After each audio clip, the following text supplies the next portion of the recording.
돈 다 필요 없다. 퇴사한다. 철밥통 필요 없다. 밥통 깨부순다. 도대체 이 이 뭐길래 돈 잘 주고 밥 잘 주는 회사를 굳이 그만두고 심리 상담사가 되었는지 그 이유를 지금부터 함께 이야기해 보겠습니다. 네, 어썸 심리학에 오신 여러분 정말 환영합니다. 어썸 심리학은 실생활에서 쓸 수 있는 심리학 개념을 딱 한 개만 알려드리는 채널입니다. 오늘 제가 이 채널에서 처음으로 여러분들께 소개해드릴 심리학 개념은 바로 자기실현 경향성입니다. 저는 이 자기실현 경향성 때문에 돈 잘 주고 밥 잘 주는 회사를 굳이 그만뒀습니다. 돈 다 필요 없다. 퇴사한다. 철밥통 필요 없다. 밥통 깨부순다. 도대체 이 자기실현 경향성이 뭐길래 돈 잘 주고 밥 잘 주는 회사를 굳이 그만두고 심리 상담사가 되었는지 그 이유를 지금부터 함께 이야기해 보겠습니다. 제가 다녔던 회사는 그 소위 말하는 그 문과 출신 여자가 다니기 좋은 직장이다 라는 그 표현을 많이 썼었습니다. 뭐 실적 압박 없고 뭐 출산 휴가, 육아휴직 뭐 다 잘 지키고, 그리고 10년 전 기준으로 뭐 기본 연봉만 한 4천만 원이 좀 넘었었으니까요. 사실 그냥 사무직 치고는 되게 괜찮은 조건이었어요. 그래서 이제 저 퇴사할래요 라고 얘기했을 때 주변 어른들이 진짜 많이 말리셨었어요. 막 어떤 말들을 정말 귀따갑게 들었냐면, 너 아직 어려서 몰라서 그래. 너 결혼하고 애 낳아봐. 여기만한 직장 있는 줄 알아? 뭐 회사가 지옥 같아? 밖에 나가면 아수라장이야. 막 이런 말들을 엄청 많이 들었었습니다. 그런데 여러분, 그 직장인은 369 법칙이 있다는 거 혹시 알고 계신가요? 그 3년차, 6년차, 9년차 이렇게 3년마다 한 번씩 퇴사 위기가 찾아온다고 하잖아요. 저도 그랬어요. 3년차 때 그 위기를 한 번 딱 맞았습니다. 근데 그 위기가요, 그냥 회사에서의 위기뿐만이 아니라 제 일생일대의 위기가 되었거든요. 그 시작은 바로 굉장히 사소한 말 한마디에서 시작했습니다. 그 말은 바로, 다솜 씨는 꿈이 뭐였어? 였습니다. 되게 의외이지 않나요?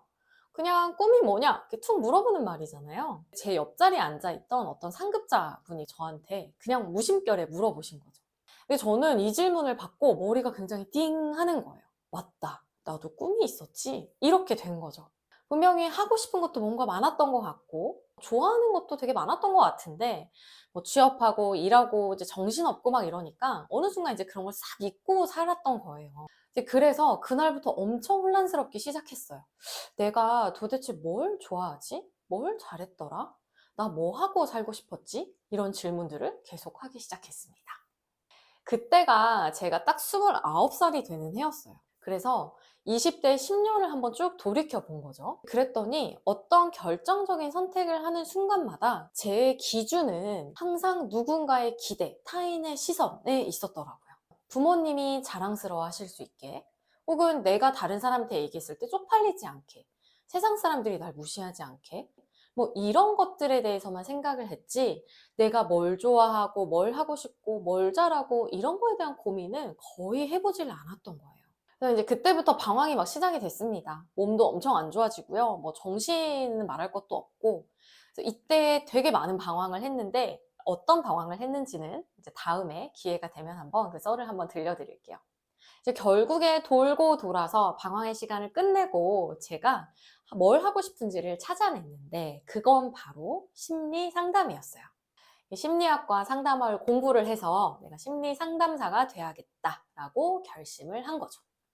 근데 그때 그 별뜻 없이 회사 상급자가 던진 질문 덕분에 어떻게 보면 지금의 제가 있게 된 셈인 거죠. 감사합니다. 자, 꿈이 뭐였냐라는 그 질문, 굉장히 사소한 말 한마디가 왜 그렇게 내 마음을 흔들었을까? 이제 그 이후로도 좀 많이 궁금했었습니다. 그러다가 이제 상담 공부를 하다가 이제 답을 찾게 됐는데, 그 답을 어쩌면 이거로 할 수 있지 않을까라고 생각한 게 바로 자기 실현 경향성이었어요. 자기 실현 경향성은요, 칼 로저스라고 하는 미국의 심리학자가 말한 개념입니다. 지금 아마 사진이 나가고 있겠죠. 칼 로저스는 인간은 누구나 긍정적인 방향으로 성장하는 힘을 가지고 있다고 믿었어요. 말하자면 누구나 잠재력을 가지고 있고 훨씬 더 가치 있는 존재로 성장해 나가고자 하는 경향성을 선천적으로 가지고 있다. 모두가 다 그렇다라고 생각했다는 겁니다. 그래서 이 경향성이 잘 실현되지 않는 환경 혹은 상황이 놓여졌을 때 여러 심리적인 문제들이 일어난다고 봤습니다. 예를 들면 우울증, 불안장애 같은 것들 말이죠. 생각해보면 저도 정말 그랬던 것 같아요. 저는 예전부터 이렇게 왜라는 질문을 되게 많이 달고 살았어요. 특히 좀 이렇게 사람에 대해서 왜를 많이 궁금했거든요. 저 사람은 왜 저렇게 행동하지? 저런 성격은 왜 가지게 됐지? 저런 생각은 왜 하지? 그 왜, 늘 왜라는 질문을 갖고 살았습니다. 그러니까 말하자면 좀 사람에 대한 호기심, 그러니까 사람의 마음이나 생각이 흘러가는 그런 어떤 이유에 대해서 많이 궁금했던 것 같아요. 근데 이렇게 왜에 대해서 항상 궁금해하고 관심을 가지고 있다 보니까 저는 사람들 이야기를 듣는 게 너무 재미있었어요. 왜 그런 행동을 하고 왜 그런 생각을 하는지 막 얘기를 들려주니까 너무 재밌잖아요. 저도 이제 막 물어볼 수도 있고요. 그리고 하나 더, 저는 제 생각이나 마음 같은 거를 이렇게 글이나 말로 표현하는 걸 되게 좋아했어요. 싸이월드라는 걸 여러분들 아시는지 모르겠어요. 아마 이 싸이월드를 아시는 분들은 저랑 동년배이실 것 같은데요. 거기에 싸이어리라고 해서 이렇게 다이어리를 쓸 수 있는 메뉴가 있었습니다. 근데 저는 거기에다 다이어리를 진짜 많이 썼거든요. 그럼 또 사람들이 이렇게 막 댓글도 달아주고 그런 거에 대해서 또 다시 이제 대댓글이나 또 글을 쓰고 이제 이런 약간의 소통을 이제 주고받았던 거죠. 그러니까 지금 생각해보면 그 당시에는 그게 되게 사소한 어떤 저의 행동들이라고 생각했는데 사실 그게 자기 실현 경향성의 일부였던 거죠. 인간에 대한 관심, 호기심, 그리고 또 그걸 바탕으로 해서 사람들이랑 이야기 나누고 듣고 이런 걸 되게 좋아하고 잘하고 즐겼던 거니까요. 근데 여러분 아까 제가 제 회사에 대해서 이야기를 했잖아요. 조건적으로는 너무 완벽하고 좋은 회사였지만 그 회사는 아주 치명적인 단점이 하나 있었는데 왜를 물어볼 수가 없는 곳이었어요. 회사들이 좀 많이 그렇잖아요. 왜가 어딨어? 막 까라며 까? 약간 이제 이런 분위기인데 유독 그 회사는 그게 더 심했어요. 그리고 너무 항상 일이 바쁘고 치이고 사람들이 예민해져 있고 이러니까 이렇게 사람들이 왜 그런 생각을 하는지 왜 그런 마음을 이런 거를 관심을 가질 수 있는 틈도 없었고요. 자기 개발, 성장, 역량 개발 이런 단어들이랑도 굉장히 먼 조직 문화와 이제 업무들이 이제 주를 이루었습니다. 근데 맨날 그렇게 살다 보니까 제가 이제 뭘 잘하고 좋아하고 이런 것도 다 잊고 살고 있었던 거예요. 이제 그러면서도 회사를 꾸역꾸역 몇 년을 다니긴 했죠. 왜냐? 부모님이 원하니까. 그런 나를 자랑스러워하니까 또 내가 어디 가서 쪽팔리지 않게 나에 대해서 소개할 수 있으니까 이제 이런 타인의 시선들을 엄청나게 신경 쓰면서 말이죠. 자, 그렇지만 언젠가는 부작용은 반드시 골마 터지게 되어 있습니다. 이게 매일매일 안 맞는 옷을 막 꾸역꾸역 입고 살다 보니까 너무 그게 부자연스럽고 이해가 안 되는 일들은 매일매일 일어나고 왜에 대한 답은 주어지지 않고. 그러니까 어떻겠어요? 우울하고 공허하고 화가 나고. 이제 어느 날은 이런 생각을 하게 되더라고요.